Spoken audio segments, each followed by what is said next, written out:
മുഖ്യധാര മാധ്യമങ്ങളിലെ പ്രിയപ്പെട്ട മാധ്യമ പ്രവർത്തകരോടാണ് ഇനി പറയാനുള്ളത്.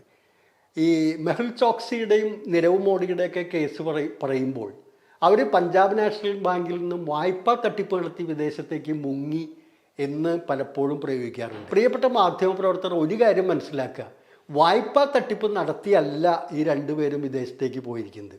ഒരാൾ വായ്പ എടുത്തിട്ട് കോടിക്കണക്കിന് രൂപയുടെ വായ്പ എടുത്തിട്ട് തിരിച്ചടയ്ക്കാൻ കഴിയാതെ മുങ്ങുന്നതും അതിനെ നമുക്ക് വായ്പാ തട്ടിപ്പ് എന്ന് വിളിക്കാം.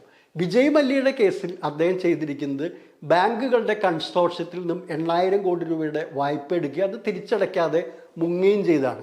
അത്തരം കേസുകളെ വായ്പാ തട്ടിപ്പ് എന്ന് പറയാം. പക്ഷേ പഞ്ചാബ് നാഷണൽ ബാങ്കിൽ നിന്ന് 13,000 കോടി രൂപ കൊള്ളയടിച്ചാണ് മെഹുൽ ചോക്സിയും നിരവ് മോദിയും പോയിരിക്കുന്നത്. അത് എങ്ങനെയാണ്? അത് വിദേശത്തേക്ക് ചില സാധനങ്ങൾ കയറ്റി അയച്ചു എന്ന് കൃത്രിമമായി രേഖകളുണ്ടാക്കി ആ വിദേശത്തേക്ക് അയക്കുന്ന ബില്ലുകൾ ഡിസ്കൗണ്ട് ചെയ്ത് വിദേശത്തെ കമ്പനികളിലേക്ക് പണം ഈ പഞ്ചാബ് നാഷണൽ ബാങ്കിൽ നിന്ന് കൈമാറ്റം ചെയ്യുന്നൊരു രീതിയാണ് ഇവർ അവലംബിച്ചത്.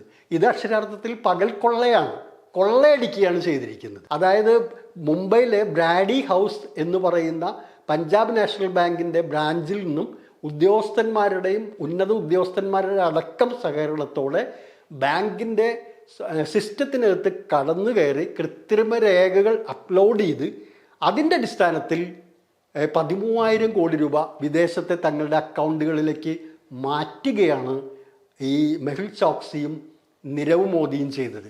ഇത് ബാങ്കിലെ ഉന്നതന്മാരടക്കം ഈ തട്ടിപ്പിൽ പങ്കാളികളാണ് എന്നുള്ളത് വ്യക്തമാണ്. കാരണം ഏതാണ്ട് 30-ലേറെ തവണ ഇത്തരത്തിൽ ബാങ്കുകളിൽ നിന്നും വിദേശത്തേക്ക് പണം ട്രാൻസ്ഫർ ചെയ്തിട്ടുണ്ട് എന്നാണ് വ്യക്തമാവുന്നത്.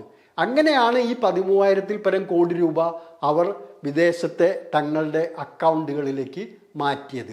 അപ്പോൾ 1 രൂപയുടെ പോലും ഇടപാട് നടത്താതെ രേഖകൾ കൃത്രിമമായി ഉണ്ടാക്കി ബാങ്കിൻ്റെ രഹസ്യമായ സിസ്റ്റത്തിനകത്തേക്ക്, വിദേശത്തേക്ക് പണം അയക്കാനുള്ള അതീവ രഹസ്യമായ സിസ്റ്റത്തിനകത്തേക്ക് ബാങ്കിൽ ഉദ്യോഗസ്ഥന്മാരുടെ സഹായത്തോടെ കടന്നു കയറി ബാങ്കിൽ നിന്നും പണം ലൂട്ട് ചെയ്യുകയാണ് ചെയ്തത്.